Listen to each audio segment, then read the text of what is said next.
అంటే మీ అంతటా మీరే వెళ్ళారా? లేదా మిమ్మల్ని ఎవరన్నా చెప్పి అంటే మా తీసుకెళ్లారా? పక్కన పాస్టర్స్ ఉండే నైబర్స్ లాగా. అంటే మీ ఇంటి పక్కన పాస్టర్లు ఉండేవాళ్ళు. Pastors okay. ఉండే. వాళ్ళు ఏంటంటే మాతోని టచ్ లో ఉండే అమ్మ ఫ్రెండ్షిప్ లాగా ఉన్నప్పుడు అందరు మాట్లాడుకుంటారు కదా, ఆ! అలాగే మాట్లాడేవాళ్ళు అన్నమాట. ఇంకొకటి ఏంటంటే పాస్టర్ అయ్యిందా అంటే అది ఖచ్చితంగా దేశ వినాశానికే మతం అంతే. ఓకే. దేశాన్ని ముక్కలు చేయడానికే పాస్టర్ అవుతాడు. హ్మ్. అది హిందుత్వానికి నాశనం చేయడానికే పాస్టర్ అవుతాడు. హ్మ్. పిల్లలని ఫ్యామిలీని నాశనం చేయడానికే పాస్టర్. హ్మ్. అదే అనిపించింది నాకు అప్పుడే. ఓకే. తనకి అప్పట్లో దాంట్లో జాబ్ వచ్చిందనమాట. అలా 3-4 years చేసింది. హ్మ్. శాలరీ మొత్తం సింగిల్ 1 రూపీ కూడా హ్మ్. ఇంట్లో ఇవ్వకుండా అమ్మాయి హ్మ్. మొత్తం వచ్చిన శాలరీ వచ్చినట్టు పాస్టర్కే ఇచ్చేది. ఎవరు? కల్వరి సతీష్. కలర్ సతీష్‌కి వచ్చినట్టు ఇస్తుంది. ఆ, ఓకే. ఈ అమ్మాయి ఇంట్లో ఏమి ఇవ్వదు. ఆహా, ఇవ్వదు. మాకు అదే కోపం అంటే వచ్చింది. 10% కాదు, మొత్తం 100%. మొత్తం 100కి 100% సింగిల్ బ్యాలెన్స్ 1 రూపీ కూడా ఉండకపోయేది తనకి. ఆహా! ఇంకొకటి ఏంటంటే మళ్ళీ వాళ్ళ ఎడ్యుకేషన్, ముగ్గురు ఆడపిల్లలంట. వాళ్ళ ఇంట్లో రెంట్కుంటారు. వాళ్ళు ఇంకా ఓకే. రెంట్ కట్టాలి, ఇంట్లో చూసుకోవాలి, మళ్ళీ వాళ్ళు చదువుకోవాలి. ఇవన్నీ ఎట్లా అవుతాయి? వాళ్ళ మ్యారేజ్ కి జమ చేసుకోవాలి అయినా ఇవన్నీ. తీసుకున్నటోడన్నా వాడికన్నా ఉండాలి కదా. వాడు అదే. వేల కోట్ల ఆస్తి ఉంది. అదే నాకు బాధ అనిపించింది. తర్వాతకి మళ్ళీ దాంట్లోనే అండి నాకు ఏమంటారు, నాకు స్వరం వినిపించింది. ఆ బుక్ లో ఆ బుక్కం ఇట్లా చూస్తుంది. శ్రేయాన్ సధర్మో బిగుణః పరధర్మాత్ స్వానుష్ఠితాత్ సధర్మే నిధానం శ్రేయా పరో ధర్మ భయావహ. ఇది 3వ అధ్యాయ కర్మయోగ. ఓకే. అయితే ఇదేంటంటే ఈ మెయిన్గా వచ్చేసి భగవద్గీత శ్లోక. దీంట్లో అప్పుడే మన కృష్ణుడు ముందేగానే మనకి చెప్పారు. ఆల్రెడీ కలియుగంలో ఏమంటారు, రాబోయే యుగంలో ఎలాంటి పాషండ మతాలు పుడతాయో కూడా దేవునికి తెలుసు. దేవుడు కాబట్టి. యదా యదా హి ధర్మస్య గ్లానిర్భవతి భారత అభ్యుత్థానమధర్మస్య తదాత్మానం సృజామ్యహం పరిత్రాణాయ సాధూనాం వినాశాయ చ దుష్కృతాం ధర్మ సంస్థాపనార్థాయ సంభవామి యుగే యుగే. ఎప్పుడెప్పుడు ధర్మానికి హాని జరుగుతుందో, ఎప్పుడెప్పుడు అధర్మం వృద్ధి చెందుతుందో అప్పుడప్పుడు సత్పురుషులను ఉద్ధరించేందుకు, అధర్మపరుల వినాశనానికి, ధర్మాన్ని పునఃస్థాపించేందుకై నేను జన్మిస్తుంటాను. నేనే నాశనం లేని పరమాత్మను, నేనే మత్స్యావతారాన్ని, నేనే వామనావతారాన్ని, నేనే పరశురాముణ్ణి, నేనే రామావతారాన్ని కూడా, నేనే బ్రహ్మ విష్ణు మహేశ్వరులను, నేనే సరస్వతి లక్ష్మి పార్వతిని కూడా. నేను పురుషుడను కాను, స్త్రీని కాను, నపుంసకుడిని కాను. నేను శరీరాన్ని కాను, శరీర అవయవాలను కాను. నేను జ్ఞానాన్ని, సృష్టిని, చైతన్యాన్ని. నేను పరబ్రహ్మను, నేనే సర్వస్వాన్ని. అలాగే నేను ఏమీ కాను. ఈరోజు ఈ వీడియోలో మన ముందు ఉన్నటువంటి గెస్ట్ వచ్చేసి పేరు దుర్గా గారు. ఎందుకు ఫేస్ అలా కనిపించకుండా చేశామంటే కొన్ని సెక్యూరిటీ పర్పస్ కోసము. సో తను కూడా చిన్నప్పుడు చర్చికి వెళ్ళడం అంటే క్రైస్తవానికి సంబంధించిన కొన్ని అనుభవాలు కూడా ఉన్నాయి. సో తను ఇప్పుడు ఈరోజు తన చుట్టుపక్కల ఉన్న వాళ్ళందరూ కూడా చాలా మంది క్రైస్తవ మతంలో ఉన్నారు.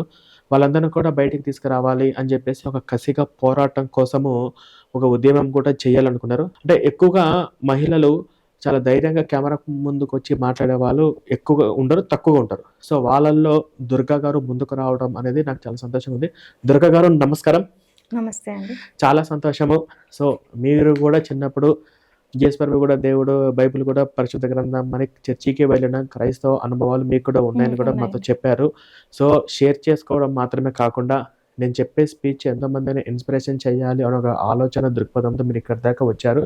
సో ముందుగా మీకు వెల్కమ్ టు అండ్ సనాతన ధర్మంకు ఈ పోరాటంలో దిగినందుకు స్వాగతం, సుస్వాగతము. సో మీ యొక్క అనుభవాలు చెప్పండి ఫస్ట్.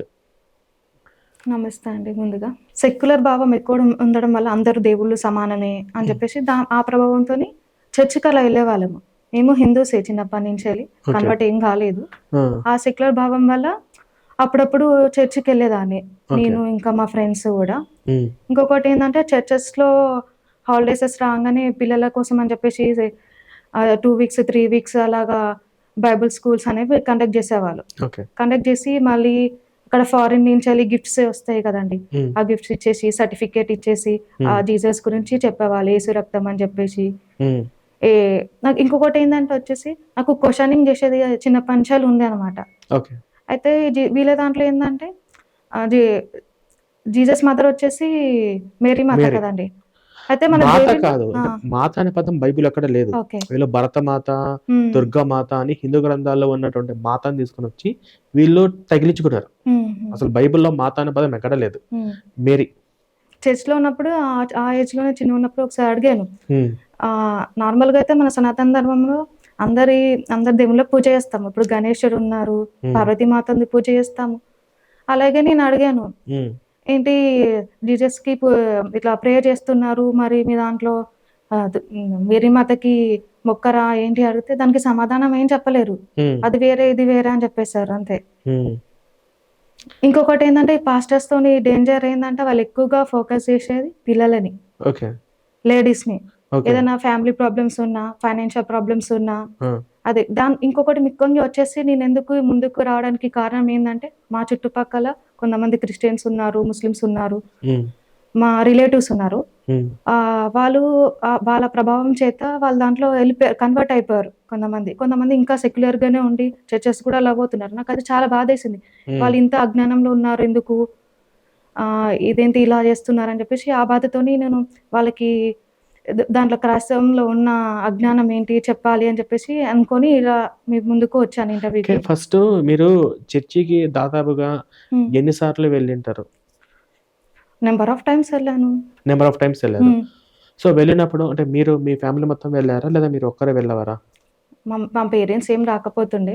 ఓకే. వాళ్ళు అమ్మ వాళ్ళు ఇంట్లో పూజ చేసుకొని దేవుడికి గుడిలకెళ్ళడం అలా ఉంటుండే. అంటే మీ అంతట మీరే వెళ్లారా? లేదా మిమ్మల్ని ఎవరన్నా చెప్పి అంటే మా తీసుకెళ్లారా? పక్కన పాస్టర్స్ ఉండే నైబర్స్ లాగా. ఓహ్! అంటే మీ ఇంటి పక్కన పాస్టర్ ఉండేవాళ్ళు. Pastors okay. ఉండే. వాళ్ళేందంటే మాతోని టచ్‌లో ఉండే ఫ్రెండ్‌షిప్ లాగా ఉన్నప్పుడు అందరూ మాట్లాడుకుంటారు గదా! ఆ! అలాగే మాట్లాడేవాళ్ళన్నమాట. ఇంకొకటేందంటే వాళ్ళు మా పేరెంట్స్‌ని కన్వర్ట్ చేయడానికి చూసారు. ఓకే. అందులో మా డ్యాడీ కొంచెం స్ట్రిక్ట్‌గానే ఉంటారు. ఆ! మా డ్యాడీకి అలాంటివి ఇష్టం ఉండదు. ఆ! కన్వర్ట్ కాలే కానీ కాకపోతే మా డ్యాడీ అందరు దేవుళ్ళు ఒకటే అనుకునేవాడు అంతే. ఓకే. సో, అంటే ఇప్పుడు మీ ఇంటి పక్కన ఉండేవాళ్ళు. సో, హ్మ్. మీ ఇంటి పక్కన వాళ్ళు పాస్టర్ మా మ మంచిగా మాట్లాడబట్టి వాడి మాటలు నమ్మి మీరు మెల్లమెల్లగా వెళ్ళేవారు. హ్మ్. సో, వెళ్ళిన తర్వాత మీరు బొట్టు పెట్టుకోకుండా ఉండడం గాని, లేదా హిందూ దేవుళ్ళు, సైతాన్లు అవి పూజించకూడదు, అవి ఆ! విగ్రహాలు అని చెప్పి ఇలా చెప్పిన సందర్భాలు మీకున్నాయా? చెప్పేవాళ్ళు. చాలా ఉన్నాయి అలాగా. అప్పుడు ఆ సమయంలో ప్రసాదం మీకు అర్థం కాలేదా? తీసుకోవద్దు. చిన్న ఏజ్ కాబట్టి కొంచెం అర్థం కాలేదు హ్మ్. అలా. ఇంకొకటేందంటే చిన్నగున్నప్పుడు ఇంట్లో ఇట్లా వెంకటేశ్వర స్వామిది ఇట్లా పెద్దగా ఇట్లా పెట్టుకుంటారు కదండీ! హ్మ్. అది తీసుకొని మర్చిపోయి అప్పుడు ఏజ్ వచ్చేసి నాకు 10 ఇయర్స్ ఉండొచ్చు. 10, 8 ఇయర్స్. ఓకే. చర్చ్‌లో తీసుకొని ఎళ్ళిపోయా. నాకు తెలీదు అది. ఏంటిది? వెంకటేశ్వర స్వామిది ఇట్లా వెంకటేశ్వర స్వామి. ఐడియల్ ఉంటది అవును. కదండీ! అవును. ఐడియల్ అవును. లాగా. అవును. అది తీసుకొని లోపలికెళ్ళిపోయా. నాకు తెలీదు ఆడుకోవడానికని జెప్పేసి, ఆ దేవుడికి దూడొక్కటే గదా! అని జెప్పేసి వె తీసుకొని ఎక్కడికి? ఎళ్ళిపోయా చర్చిలోకా? చర్చ్‌లోకి. వెంకటేశ్వర స్వామికి తీసుకొని. ఆ! ఓకే. వెళ్తే? అక్కడుండి ఇక పాస్టరమ్మలుంటారు గదా! ఆ! బెదిరిచ్చారు. "అట్లా తీసుకొని రావద్దు. ఆ దేవుడికి ఈ దేవుడు వేరే" అని జెప్పేసి, మళ్ళీ సరే ఎప్పుడు తీసుకొని రాకు అని జెప్పేసి పంపించేశారు. అదేంటి అట్లా. వెంకటేశ్వర స్వామి కలియుగ దైవం, ప్రత్యక్ష దైవం గదా! అలాంటి ఆ! దేవుడిని తీసుకొని వస్తే వాళ్ళు అలా చెప్పి ఆ! పంపించేసారు. ఆ! అలా జెప్పి పంపించారు. అప్పుడు అప్పటికి అప్పుడు 8 మీకు ఇయర్స్ అట్లా ఉండొచ్చు నేను. ఓకే. అప్పుడు ఏం తెలుస్తది అంతా వాళ్ళ పిల్లలు గాని, అంతా చిన్న చిన్న పిల్లగా ఉంటుండే. ఓకే. సో, అప్పుడు ఇంకా మీకు తెలియలేదు. సరే. తెలీలేదు. ఓకే. ఇప్పుడు మీకు ఎప్పుడు రియలైజేషన్ స్టార్ట్ అయింది? నాకంటే చిన్నగున్నప్పటి నుంచి అలా సెకండ్ క్లాస్ అలా ఉన్నప్పటి నుంచే నాకు క్వెషనింగ్ చేసేది బాగా అలవాటనమాట. ఓకే. ఆ క్వెషనింగ్ వల్ల అలాగా రియలైజ్ అయిపోయాను నాకు. హ్మ్. పెళ్లయినాక గూడా ఒకసారి 2 టైమ్స్, 3 టైమ్స్ పోయినా. ఓకే. చూద్దాం ఆయన అందరూ దేవుడు, దేవుడు అంటారు గదా! ఆ ఆ కైండ్ ఆఫ్ తోని నేనెళ్ళాననమాట. ఇప్పుడు మీ హస్బెండ్ హిందువేనా? హిందువే. మీ హస్బెండ్ కటార్ హిందూస్ చర్చికొచ్చేవాడా? అండి ఇవ్వండి. లేదు లేదు కట్టర్. లేదు. చర్చికేమి వెళ్ళకపో ఈ హ్మ్. వీడియోస్ ఫస్ట్ ఏందంటే నేను ఒకప్పుడు అనుకునేదాన్ని వీళ్ళ దాంట్లో ఏందంటే కొన్ని పాయింట్స్ ఉన్నాయి వాళ్ళ దాంట్లో. ఓకే. కూతుర్లతోని అదేదో ఉంది కదండీ! లోతు కూతుర్లతో. లోతు కూతుర్లతోని సంభోగించాను అని అవును. అవును. జెప్పేసి. అవును. ఇంకొకటేందంటే తనకి అబ్రాహాము, భార్య సారా. నాకు ఈ పాయింట్స్ చర్చ్ పాస్టర్‌తోని నేను విన్నా. ఆ!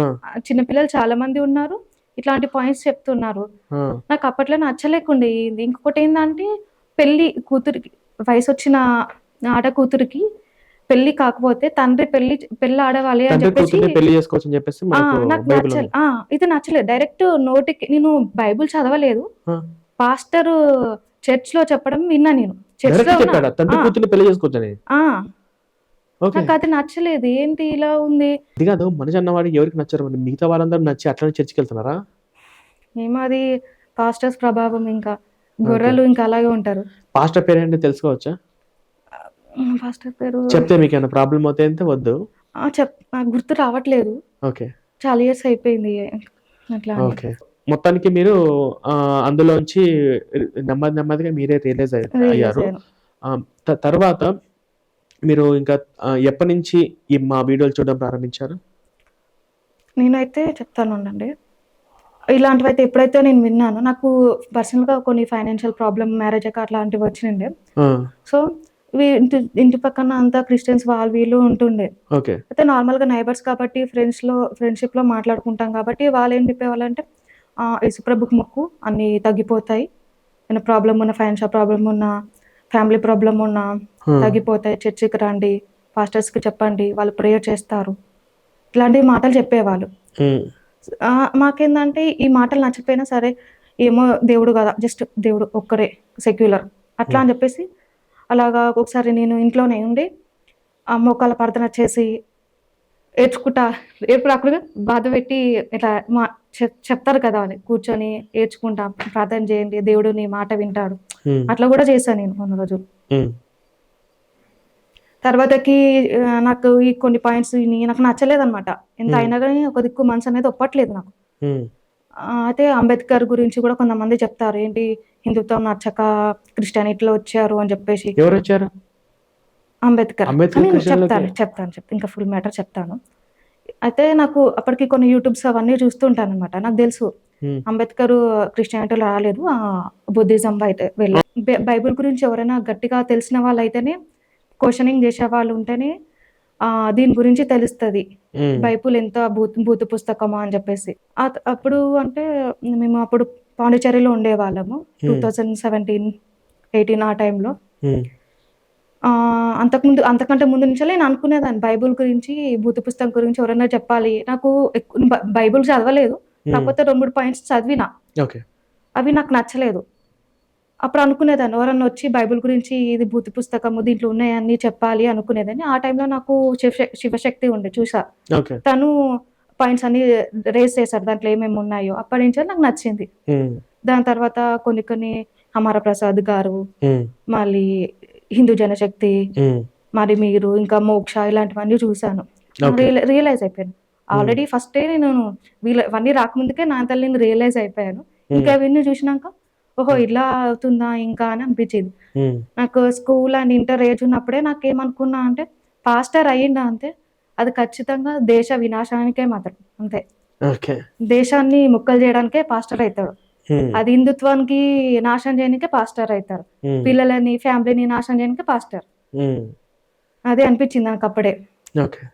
ఇప్పుడు ఉన్నటువంటి ఒక సమాజానికి మీరు ఏ విధమైనటువంటి ఇన్ఫర్మేషన్ నేను ఇవ్వాలనుకుంటున్నారు? కొన్ని పాయింట్స్ నేను రాసుకొనొచ్చాను. అది ఓకే. చెప్తాను ఉండండి. ఫస్ట్ చెప్పండి. ఏందంటే భగవద్గీత ఒక శ్లోక చెప్తాను. పర్లేదు. శ్రేయాన్ సధర్మో విగుణః పరధర్మాత్ స్వానుష్ఠితాత్ సధర్మే నిధానం శ్రేయః పరో ధర్మ భయావహ. ఇది 3వ అధ్యాయ కర్మయోగ అన్నమాట. ఓకే. అయితే ఇదేంటంటే ఈ మెయిన్‌గా వచ్చేసి భగవద్గీత శ్లోక. హ్మ్. దీంట్లో అప్పుడే మన కృష్ణుడు ముందేగానే మనకి చెప్పారు. హ్మ్. ఆల్రెడీ కలియుగంలో ఏమంటారు, రాబోయే యుగంలో ఎలాంటి పాషండ మతాలు పుడతాయో కూడా దేవునికి తెలుసు. అవును. దేవుడు కాబట్టి. ఈ భగవద్గీత అనేది దేవుడి నుంచి ఉద్భవించింది కాబట్టి ఇది పవిత్రమైన గీత. హ్మ్. కంపల్సరీ ఇది మన దేశానికే అవసరం. హ్మ్. ప్రపంచానికే అవసరం. దేశం కాదు, ప్రపంచానికే అవసరం. హ్మ్. దీనొచ్చేసి ఇది ఈ ఈ జ ఈ శ్లోక మీనింగ్ వచ్చేసి ఏందంటే, పరధర్మంలో వెళ్ళినప్పుడు దాంట్లో చూడ్డానికి మనకి ఆ హంగులు, ఆర్భాటాలయితే మంచిగా కనిపిస్తాయి. కానీ దాంట్లో అవన్నీ ఏమి ఉండదు. ఓకే. పరధర్మంలో అస్సలెళ్ళదు. పరధర్మానికెళ్ళినామంటే హ్మ్. భయంకరంగా ఉంటది అని చెప్తున్నాడు ఓకే. గీతలో. హ్మ్. స్వధర్మం అనేది చాలా మంచిది. స్వధర్మంలోనే ఉండండి అని గీత చెప్తుంది. హ్మ్. తృతీయోధ్యాయ కర్మయోగాలో చెప్తుందనమాట భగవద్గీత. ఓకే. ఫర్ ఎగ్జాంపుల్ ఏంటంటే మేడిపండు చూడు మెలిమయ్యుండు అని అంటాం కదా! హ్మ్. అలాగే ఇప్పుడు ఈ లోకం మీద నడుస్తుంది. హ్మ్. ఈ పాస్టర్లు, ఈ ముల్లాలు ఇవన్నీ ఉన్నారు కదా! హ్మ్. వాళ్ళ నుంచి మనం జాగ్రత్తగా ఉండాలి. ఇంకొకటి వచ్చేసి లవ్ జిహాద్. హ్మ్. ఆల్మోస్ట్ ఏంటంటే లవ్ జిహాద్ చాలా మంది మా ఫ్రెండ్స్ కూడా ఉన్నారు. హ్మ్. దాంట్లో మీ ఫ్రెండ్స్ 10th కూడా లవ్ జిహాద్‌లో బారిన హ్మ్. పడ్డ వాళ్ళున్నారా? హ్మ్. ఓకే. హ్మ్. నా 10th క్లాస్ ఫ్రెండ్ అండి. అది తను 2005లో ఆ టైంలో 10th ఉండే నేను. ఉమ్, 2006లో మనకి ఎగ్జామ్స్ ఆ టైంలో అయిపోతాయి. యాక్చువల్లీ తను లవ్ జిహాద్‌లో ఉందన్నట్టు కూడా నాకు తెలీదు. ఉమ్, అయితే ఒక్కసారి ఏమైందంటే బస్‌లో మధ్యలో మాకెట్లా 3 ఇయర్స్ గ్యాప్ వచ్చేసింది. ఇప్పటికి తను ఏం కాంటాక్ట్స్‌లో ఏం లేదు. బస్‌లో ఒకసారి కలిసింది. ఆ టైంలో కాబట్టి ఫోన్స్ అవన్నీ ఏం లేవు మాకు. ఉమ్, బస్‌లో కలిసినప్పుడు తనేం చెప్పింది, "నేను నీకు చెప్పలేదు. నేను ఈ అబ్బాయిని ఇట్లా లవ్ చేశాను." ఏంటంటే ఆల్రెడీ నాకు ముందు నుంచే క్వెషనింగ్ చేసేది ఉంటది కదా! వాస్తవం ఏది అనే నిర్ధారణ ముందు నుంచే లేదనమాట. ఉమ్, సో, నేను డైరెక్ట్ తనని క్వెషన్ చేస్తా, నేను లవ్ చేయొద్దు ఇట్లాంటివన్నీ మాట్లాడతా అని చెప్పేసి తను నాకు చెప్పలేదనమాట. 2 ఇయర్స్ అయినాక బస్‌లో కలిసినాక అప్పుడు నాకు చెప్పింది ఇట్లా అని చెప్పేసి. ఉమ్, వాళ్ళ ఇంట్లో గూడా ఇట్లా గొడవలయ్యాయి అని చెప్పింది ఇగ అంతే. ఉమ్. అప్పటినుంచి నాకు తను ఇగ కాంటాక్ట్స్ ఏం లేదు. ఓకే.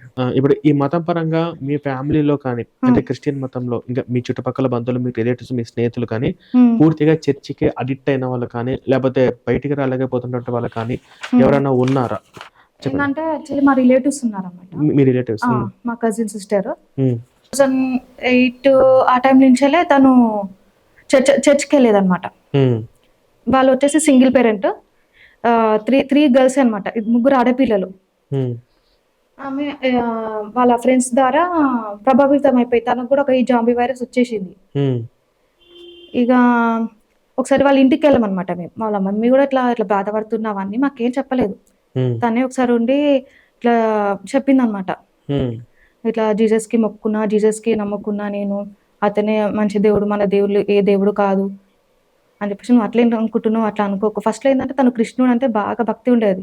దీంట్లో ఎప్పుడైతే వచ్చేసినా మొత్తం జీసస్ జీసస్ అనేసింది. ఇప్పుడు కల్వరిది కాల్ సెంటర్స్ ఉన్నాయి గదా!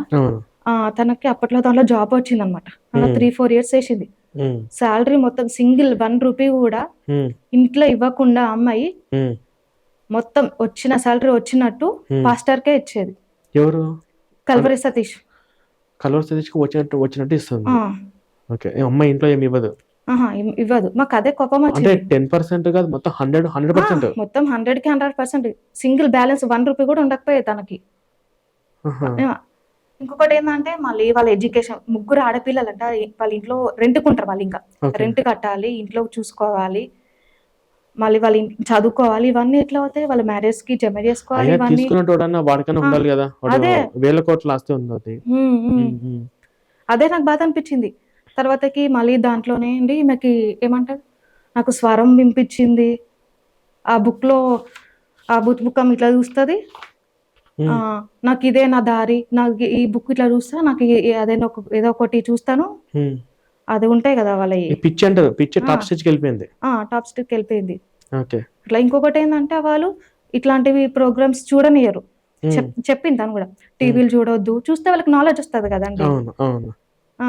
నాలెడ్జ్ రాకుండా కనీసం అట్లా చేస్తారన్నమాట. కనీసం మనది బతకనీయకుండా చేసేది పాస్టర్స్. హ్మ్. మన ఉనికి మనది లేకుండా ప్రశ్నార్థకం చేసేస్తారు. ఓహ్! మనదంటూ మనదేం ఆలోచించుకోనియరు వాళ్ళు. ఓకే. హ్మ్. అది.